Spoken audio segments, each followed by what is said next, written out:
alegria muito grande estar de volta aqui na Fraternidade e muita alegria também porque vocês estão aqui participando, né? Dessa noite de muita luz. E boa noite aos internautas, aqueles que estão vendo pela internet. Olha, esse tema que nós trouxemos para a abordagem, eu diria que ele é atualíssimo. Conviver com as diferenças. Realmente é muito difícil, pela própria natureza humana.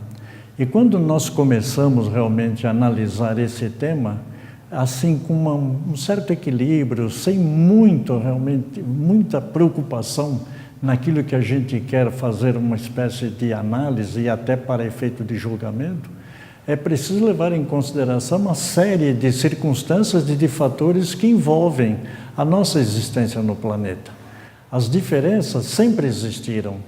Elas não são coisas novas que apareceram, que surgiram por força de alguns movimentos, mas tipicamente pela própria natureza do ser humano. E quando nós mostramos, olha, conviver com as diferenças, nós percebemos realmente que as pessoas são diferentes.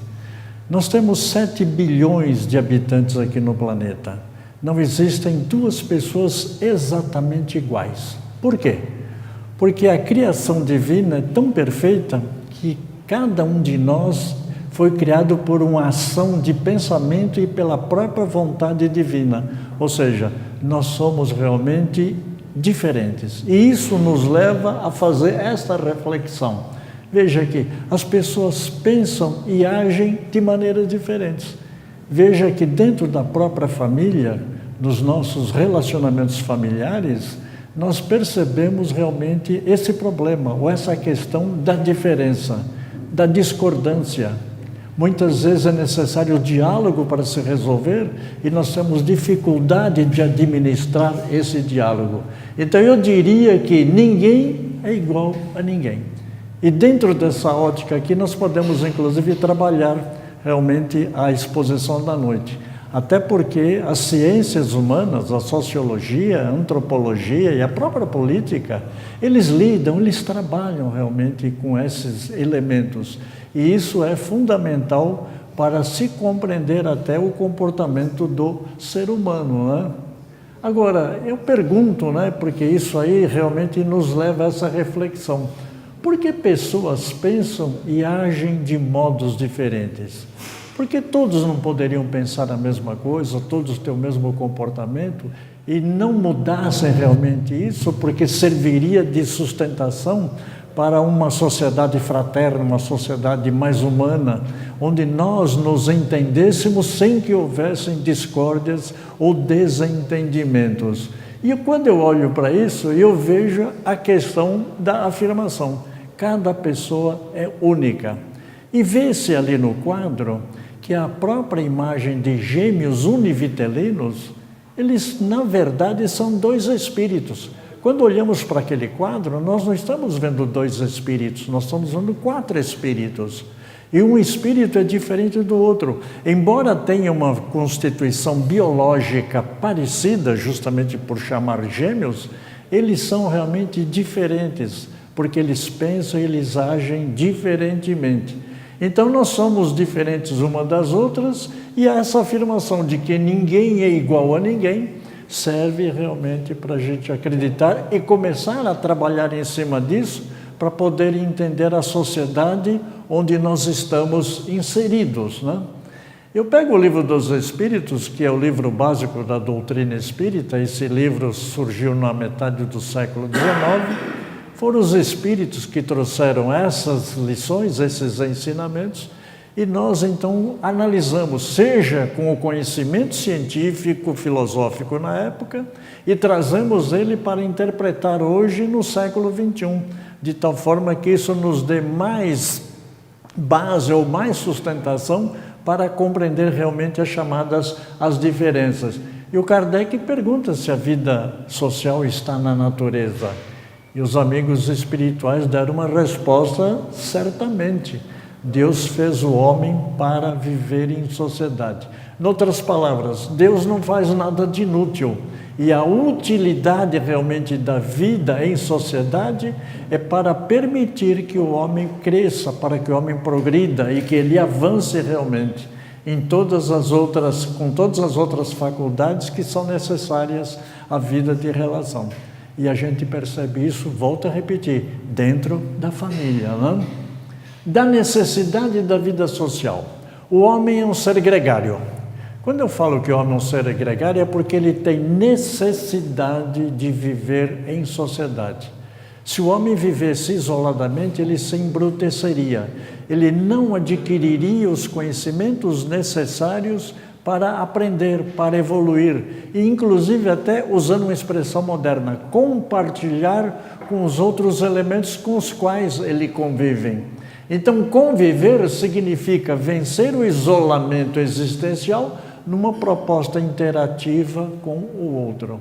Ou seja, se nós fôssemos criados longe da nossa família e longe do meio social, provavelmente nós imitaríamos aquelas lições ou aquele aprendizado que obtivéssemos no meio onde estivéssemos inseridos. Por exemplo, numa vida selvagem, nós não teríamos um comportamento humano, embora sejamos humanos, mas teríamos realmente assimilado um aprendizado de acordo com a convivência. E isso, inclusive, gerou até algumas fantasias, algumas ficções, falaram homem-lobo, homem-fera, ou coisa parecida. Ou seja, quando a gente olha a necessidade da vida social, também, de outro lado, entendemos o quê? Que quando o homem se isola, e ele quer se isolar porque acha que não deve se contaminar com os vícios e com os defeitos que ele encontra na sociedade, ele está tendo uma ação egoísta. Ele não consegue realmente vivenciar essa experiência. E quando ele se isola, nesse sentido, única e exclusivamente para benefício próprio, isso tem um nome que nós chamamos de egoísmo. E a doutrina espírita condena isso porque foram os benfeitores espirituais que trouxeram para nós este ensinamento, né? Por isso precisamos uns dos outros. Os homens foram feitos para viver em sociedade. Eu vou dar um exemplo. Existem pessoas que dizem assim, eu não preciso de ninguém, eu sou independente, eu tenho vida autônoma. Eu, inclusive, estou bem de vida, sou rico, milionário, eu faço tudo aquilo que eu quero. É uma falsa ilusão de poder desta pessoa, que além de vaidosa, é egoísta. Porque se a gente analisar seriamente, nós somos interdependentes. Veja, a alimentação que consumimos, não fomos nós que produzimos. Alguém trabalhou para isso, alguém produziu. Ah, mas eu estou pagando por aquilo que eu estou recebendo. Não existe nada contra isto, mas mesmo que você tivesse todas as condições favoráveis para adquirir esta alimentação, e não houvesse alguém que a tivesse produzido, você seria dependente, você não é independente. E precisa-se olhar isso não somente por a questão da alimentação, vamos olhar isso para o lado social. Nós realmente precisamos de conviver com o outro, porque isoladamente não conseguimos. Até voltando a essa ideia de que precisamos um dos outros, muita gente criou a falsa ilusão de dizendo que dinheiro traz felicidade. Porque o símbolo de poder e de riqueza, para muita gente ainda, é a posse do dinheiro. E pode-se fazer até um comentário que serve até para reflexão. O dinheiro pode comprar tudo, ou pode mandar buscar tudo. Mas existem coisas que o dinheiro não consegue fazer, em função dessa dependência que nós temos. E é claro que a nível até de entendimento e de progresso. Veja, por exemplo, o dinheiro pode comprar livros, muitos livros. Mas o dinheiro não compra sabedoria. O dinheiro compra qualquer casa, qualquer apartamento, qualquer residência. Mas ele não compra um lar. O dinheiro compra uma cama, mas não compra o sono. Tem gente aí que reclama de insônia e tem, entre aspas, muito dinheiro.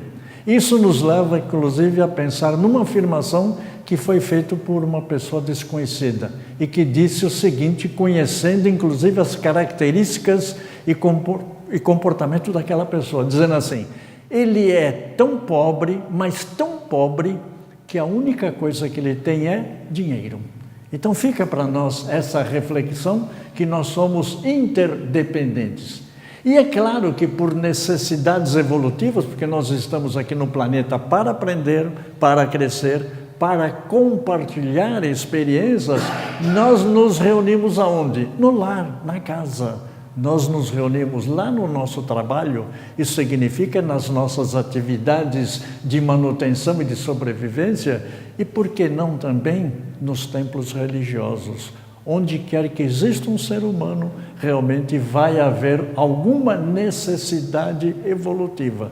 E o espírito imortal precisa crescer, ele precisa avançar e ele tem essas necessidades. Portanto, é ótimo que isso aconteça para que a gente possa desenvolver o quê? As virtudes, a humildade, a paciência, a tolerância, a bondade e a própria caridade. Eu colocaria lá uma questão da paciência. Quantas vezes já ouvimos as pessoas dizerem isto? Perdi a paciência. Eu diria que se ela tinha paciência, ela não pode perder. E ninguém perde paciência, porque paciência é uma questão de foro íntimo. É o aprimoramento do próprio espírito, abandonando os seus defeitos e conquistando o quê? Virtudes. Que é para isso que nós estamos realmente aqui, não é? Então, trazendo vícios e imperfeições de existências passadas, lembrando que todos os espíritos foram criados simples e ignorantes, portanto, tem tudo para aprender. Mas, por falta de conhecimento e aprimoramento, o que acontece? Nós mais erramos do que acertamos. E fazemos isso ainda hoje, apesar de tantas encarnações que nós já vivenciamos. Ou seja, o progresso e a evolução é um ato perene, contínuo, permanente. Realmente nunca alcançaremos uma perfeição absoluta, porque a chamada perfeição absoluta pertence ao Pai Criador. Nós somos espíritos que iremos alcançar realmente uma perfeição, ainda que relativa. Mas quando comparados com a escala espírita que a doutrina nos ensina, nós já percebemos que estamos progredindo e temos inclusive muito mais para progredir e para crescer. No resumo da doutrina espírita, que são os fundamentos do espiritismo, e Kardec, como um bom pedagogo, fez uma questão de destacar isso, aparece lá no item 6, ele fala claramente que os espíritos pertencem a diferentes classes, não são iguais em saber e moralidade. Donde se conclui que, por força da própria evolução e do próprio progresso, nós éramos muito mais atrasados nas nossas existências anteriores, embora exista um elo de ligação entre a afirmação de que amanhã seremos melhores do que hoje, como hoje estamos sendo melhores do que ontem. Mais um questionamento de Kardec, ainda na escala espírita, ele diz, por que Deus não deu as mesmas aptidões a todos? Porque se tudo isso viesse e tivesse acontecido, provavelmente nós não teríamos tantas desigualdades, tantas diferenças e tantas discórdias. Mas aí, filosoficamente, nós imaginamos, mas onde estaria o mérito para isso? Nós seríamos beneficiados? Vitória sem luta, eu diria que é uma glória em glória, porque não dá nenhum prazer, nenhuma serenidade, nenhum contentamento. Muito até pelo contrário. Não senti que merecesse realmente essa situação ou esta posição. Então, se as aptidões são diferentes, os espíritos então responderam que Deus criou todos os espíritos iguais. Ou seja, do ponto de vista espiritual, que é a questão 27 do Livro dos Espíritos, o elemento espiritual é igual. Ou seja, todos nós somos oriundos realmente do elemento espiritual. E temos a matéria, o elemento material, como um acessório que serve ao espírito, para que ele possa, inclusive, até progredir e crescer. Mas cada um deles, ou seja, desses espíritos, viveu mais ou menos tempo, consequentemente, realizou mais ou menos aquisições ou conquistas. Conforme nós nos dedicamos a um determinado trabalho, nós acumulamos experiência e nós acumulamos o quê? Conhecimento. Aqueles que não se dedicam, que ficam realmente esperando que algo vá acontecer e que ele possa desfrutar, vai perceber mais tarde que não retrocedeu, até porque nós não retrocedemos, mas vai perceber que estacionou e vai sentir a necessidade de se movimentar para que ele possa realmente entrar nessa linha estabelecida pelo fenômeno da própria criação. Então, Deus não criou os espíritos, está certo, com as mesmas aptidões, mas que cada um deve ser o construtor do seu futuro. No livro que é o Espiritismo, foi publicado em 1859, e talvez o Kardec, acostumado a receber essa pergunta, o que é o Espiritismo, numa época em que, na metade do século XIX, a igreja, por sinal católica, estava, vamos dizer assim, com um poder muito grande, não somente na Europa, mas na parte ocidental do planeta. Então ficava realmente difícil fugir daquilo que era explicar o espiritismo que estava surgindo quando já existia uma religião, porque algumas pessoas pensavam que o espiritismo seria uma nova religião. Tanto é que ele, na Revista Espírita, faz um comentário que um padre havia afirmado que havia surgido uma nova religião em Paris.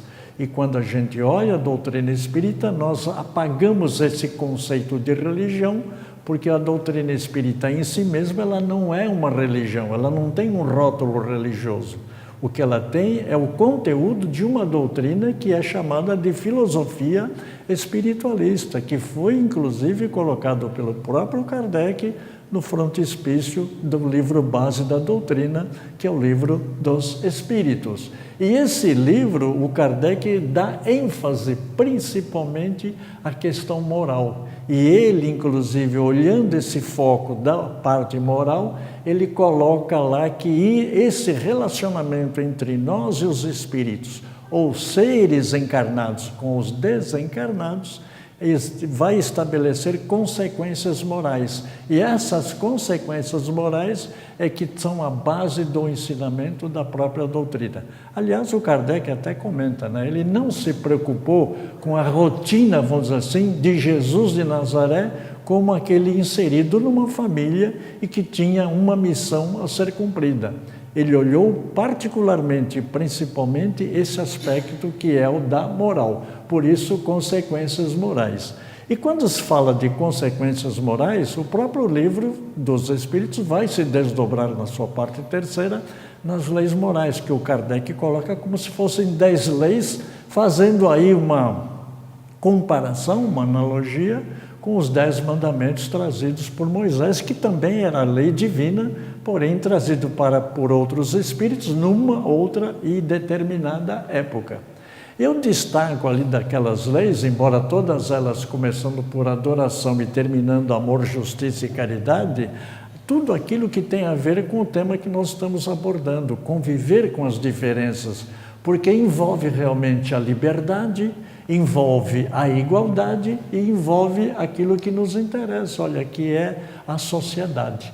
Então, quando olhamos realmente a nossa existência corporal inserido realmente numa sociedade, pelo menos essas 3, elas estão intimamente ligadas, embora elas não estejam desligadas das demais leis que compõem as chamadas as leis morais.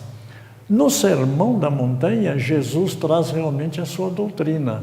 E essa doutrina, ela está alicerçada numa lei, é chamada lei do amor. Que ele, respondendo a um doutor da lei na época, disse que nela, na lei do amor, amar a Deus, amar ao próximo como a si mesmo, e está inserido realmente a obrigação do ser humano, ou seja, é um dever a prática e o exercício do amor.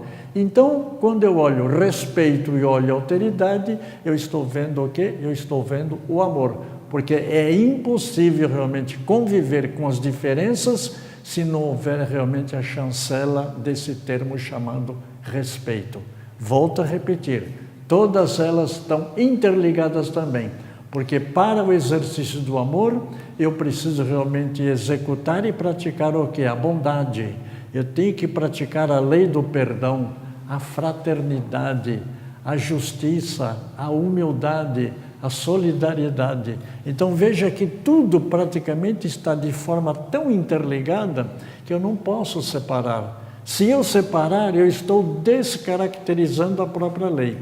E isso me faz lembrar o saudoso Herculano Pires, quando ele disse: se nós elegermos um livro como o principal da doutrina espírita, nós estamos descaracterizando a doutrina, porque ela forma um todo homogêneo. E a centralidade da doutrina espírita, onde é que ela está? No próprio Livro dos Espíritos, porque os demais são desdobramentos. Esse mesmo argumento vale realmente para entender as virtudes que são necessárias para praticar a lei do amor. Veja, eu falo do amor, não do amor corporal, não como sensação epidérmica, mas o amor transcendental ensinado por Jesus, como a maior lei realmente é amar a Deus e amar ao próximo. Na questão 806, dentro dessa lei de igualdade que nós comentamos, o Kardec pergunta: a desigualdade das condições sociais é uma lei natural? Quando ele faz essa pergunta, ele realmente tinha noção e consciência de que havia já no século XIX tanta desigualdade proporcional ao número de habitantes do planeta naquela época, tanto quanto hoje. Ou seja, não mudou-se nada, o tempo passou, houve progresso, houve evolução, mas ainda estamos tendo muita dificuldade para administrar realmente o nosso conhecimento, que é teórico, para levá-lo para a prática, que é o verdadeiro exercício da lei maior, que é do amor. E o Kardec, então, recebe essa resposta: não, a desigualdade social é obra do homem. Veja que essa imagem aqui, olha, é bastante oportuna, primeiro porque estamos já no final do ano e a sociedade, vamos dizer assim, se mobiliza para presentear as crianças, para presentear as famílias carentes com alguma coisa que elas tenham de necessidades materiais. Quando se trata de criança, particularmente, é a questão realmente daquele presente natalino. E é um mérito, vamos dizer, das casas espíritas, que na sua atividade social elas estejam preocupadas realmente em oferecer a essas crianças carentes uma oportunidade. É uma pena que só seja feito realmente somente no final do ano, embora existam casas que têm atividades, vamos dizer assim, permanentes durante o ano, para auxiliar, para facilitar o crescimento e o progresso desses espíritos que hoje estão em corpos infantis. Mas a mensagem interessante aqui, olhando a lei do progresso, é esta: eu não quero o presente, eu quero o futuro. E realmente a doutrina espírita é quem nos oferece esse futuro que nós estamos precisando. Porque, infelizmente, o egoísmo, questão 913 do Livro dos Espíritos, ainda é o mais radical de todos os vícios. Dentro da lei de igualdade, eu preciso agora entender a desigualdade. E a desigualdade é originária através da de aptidão e a desigualdade social. E não posso deixar de falar da alteridade, porque a alteridade está mostrando claramente a diferença, a dificuldade que cada um de nós tem para lidar com as diferenças. Isso é uma questão até de preconceito e que nos leva realmente também a essa reflexão. Agora eu fico imaginando, hoje, como é que está o mundo? Como é que ele se comporta? Porque hoje vários fenômenos aconteceram dentro da área política, econômica, social e que cria realmente a chamada globalização. Enquanto no século XIX o mundo estava restrito, vamos dizer assim, a determinadas regiões do planeta que eram mais adiantadas e outras mais atrasadas, não. Hoje a coisa já se tornou de uma forma tão atual, vamos dizer assim, tão em tempo real, que qualquer acontecimento em qualquer lugar do planeta está sendo já visto ou ouvido instantaneamente. O que nos leva realmente a entender que a chamada D global encolheu, não que diminuiu, mas a velocidade da comunicação permite, inclusive, ampliar o nosso entendimento para compreender as diferenças. Vejam, por exemplo, setores no planeta que estão envolvidos em guerras. A guerra, dentro da lei de destruição, é um mal para a humanidade. E o homem ainda está se servindo desta ferramenta, lamentavelmente, para fazer prevalecer o quê?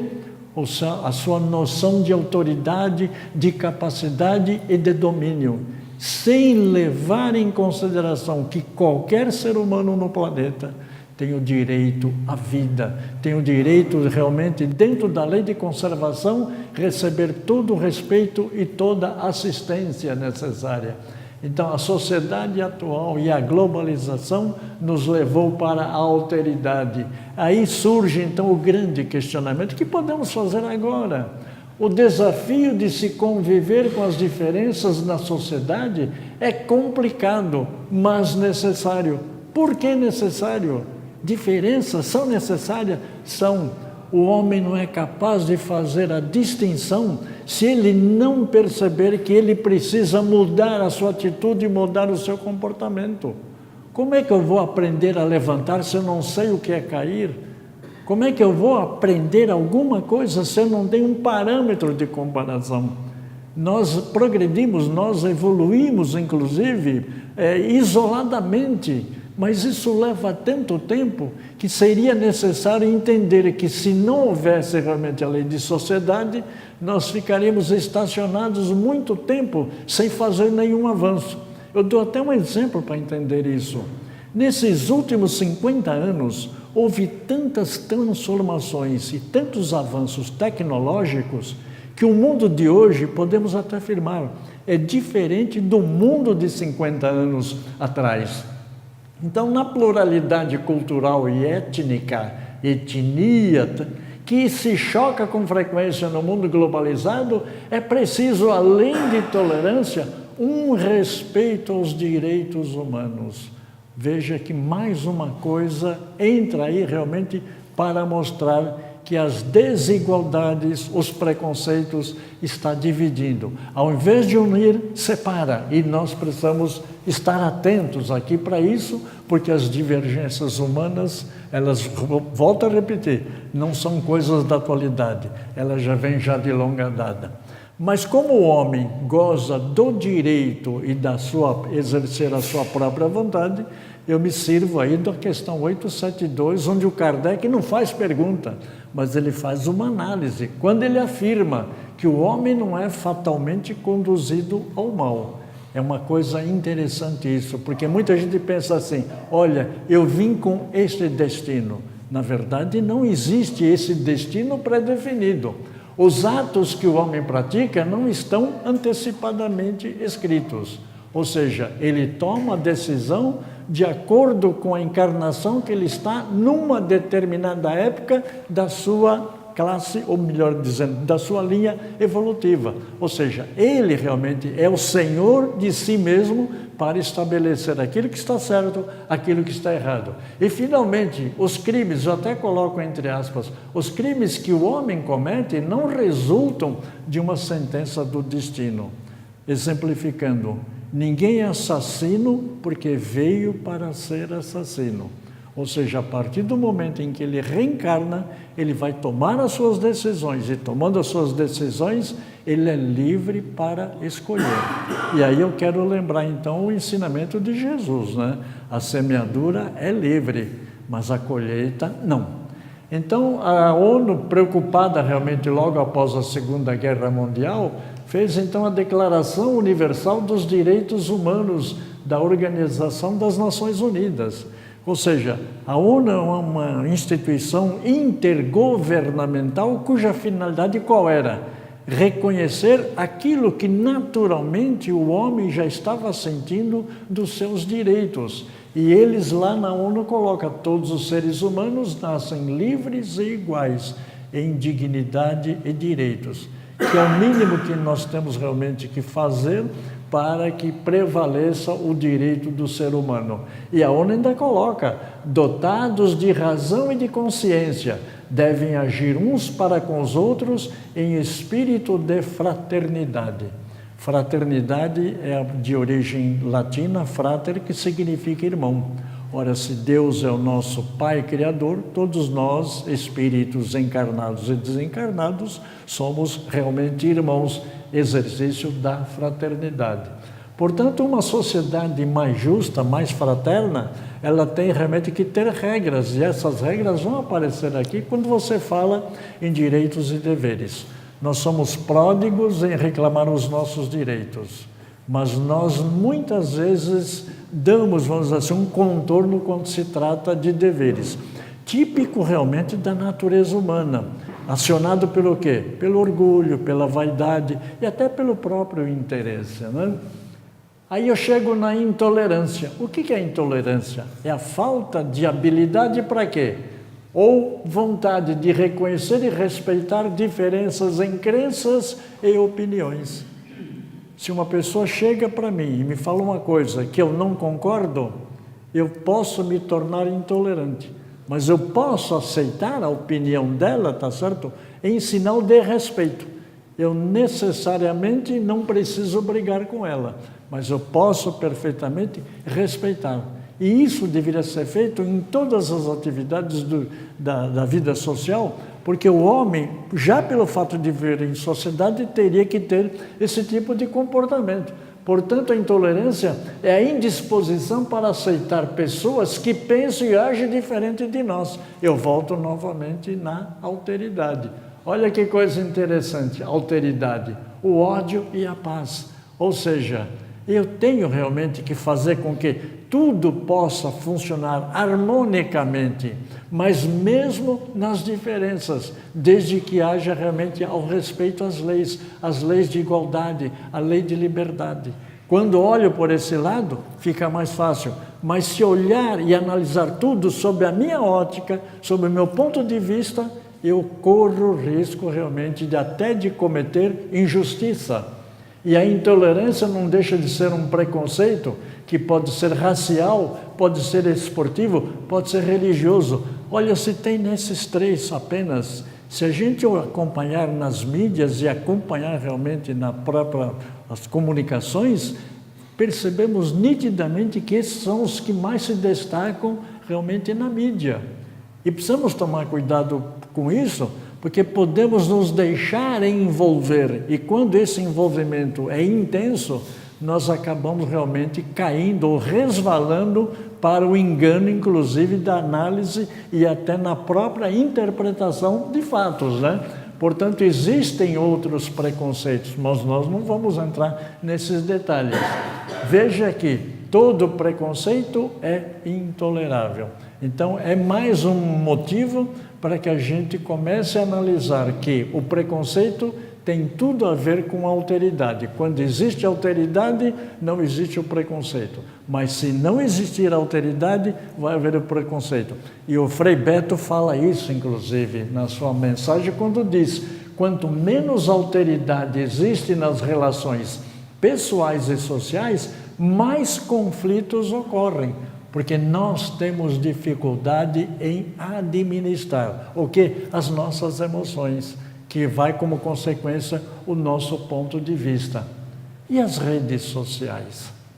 As redes sociais dão a impressão que é um celeiro onde se pode manipular realmente o preconceito. Ignorar-se a alteridade, simplesmente emitir opiniões porque você não está diante da pessoa. Você tem a sua opinião virtual e que você lança.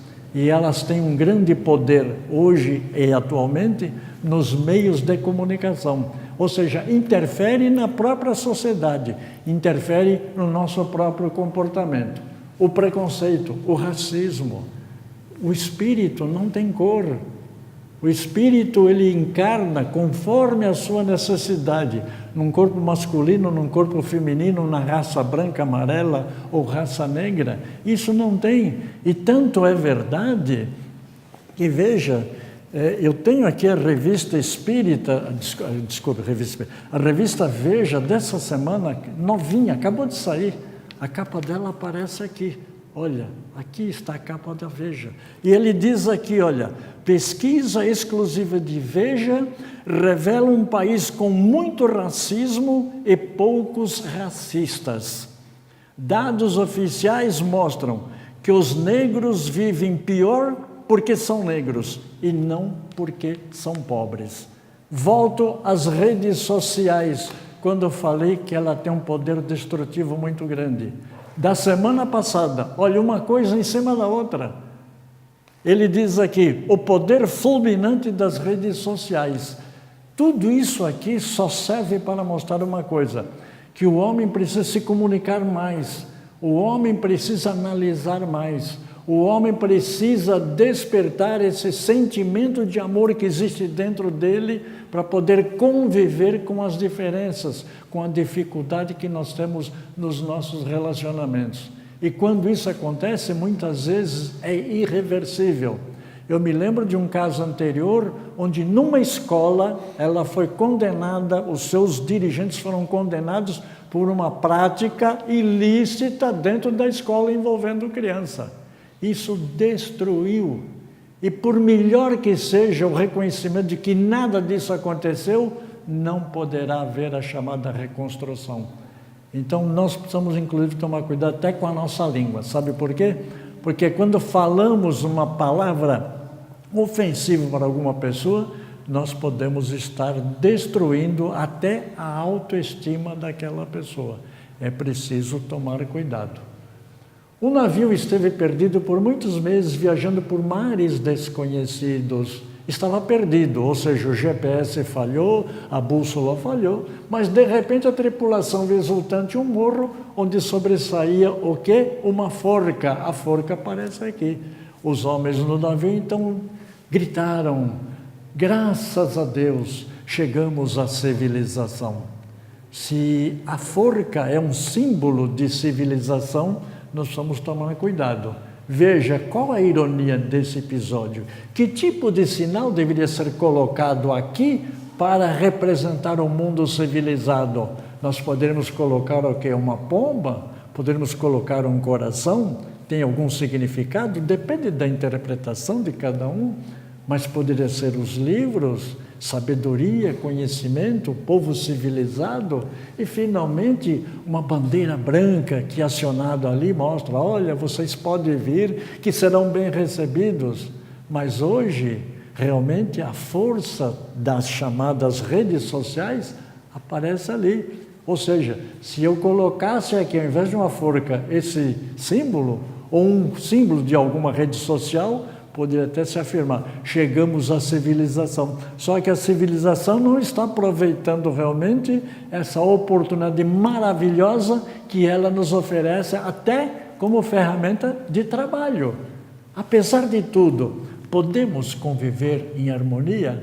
Claro que podemos. Nós não podemos começar alguma coisa a partir de hoje, porque aquilo que já fizemos ou aquilo que conhecemos faz parte da nossa história. Então isso começa onde? Na própria família, porque a família é realmente o quê? Um grupo social, é a família que constitui a sociedade e cujos membros estão estabelecidos por laços de parentesco, que é a necessidade do homem de conviver em família. Então a família é essencial para o desenvolvimento de todo ser humano. E conviver em família, que é um assunto que deveria ser abordado praticamente em todos os instantes, porque é nela que nós estamos inseridos, é nela que nós participamos, eu diria que a família, tá certo? E a convivência nela vai depender disso, de atitudes. Se nós não tivermos atitudes corretas em relação aos membros da família, nós não estamos mantendo uma família feliz, até pelo contrário, uma família até em desequilíbrio. E eu me sirvo, inclusive, até da questão 886, que não é a única, mas é uma que me vem por força desse momento para dizer como Jesus entendia a caridade. E eles responderam, benevolência, indulgência e perdão. Ou seja, se eu não tiver esses três elementos no exercício da caridade, eu não estou exercitando a mesma caridade. Porque muita gente ainda hoje pensa que caridade é oferecer bens materiais. Mas isso é necessário porque é uma obrigação social. O mais importante é a caridade benevolente, quando você leva a palavra de estímulo para uma pessoa, quando você é tolerante, quando você realmente compreende a situação do outro e aceita, admite que ele tem o direito até de errar. A indulgência vale também, ser indulgente é como ser benevolente. E o perdão das ofensas, porque nós temos uma dificuldade muito grande hoje em perdoar. Eu diria que é mais fácil perdoar ou é mais fácil não se ofender? Podemos até pensar nisso. A importância da família, portanto, está na educação. Como é que nós podemos realmente vencer essas diferenças sociais? Como é que nós podemos conviver com as diferenças se não houver educação? E sempre lembrando que escola fornece instrução, que é diferente da educação. Quando alguém falar o seu filho é mal educado, ele não está dizendo que lhe falta instrução, mas lhe falta educação familiar, fundamental para o aprendizado do espírito. E a família é biológica, é sociológica, ela é produtiva, ela é cultural, é religiosa, ela é virtual. Ou seja, todos esses elementos aqui estão inseridos dentro do contexto da família, onde através do relacionamento, de um bom relacionamento, através do diálogo, nós conseguimos fortalecer esses laços. Ou seja, aperte mais os laços familiares. E aqui aparece a família envolvida naquilo que a gente diz nas redes sociais, que já se popularizou de tal forma que eu diria, isso aí veio para ficar, não vai acabar. E muito pelo contrário, por força do progresso, vai ter que inclusive avançar. Muitas coisas já desapareceram por força do progresso e novas coisas surgirão em função das mesmas. Por isso, quando você diz, olha, é a minha opinião, dá a impressão que você é o dono da verdade. E quando você adota essa postura, você não está levando em conta a alteridade. Mas tudo isso um dia acaba, viu? Preconceitos e diferenças. O túmulo é o lugar de encontro de todo ser humano. Questão 823 do Livro dos Espíritos.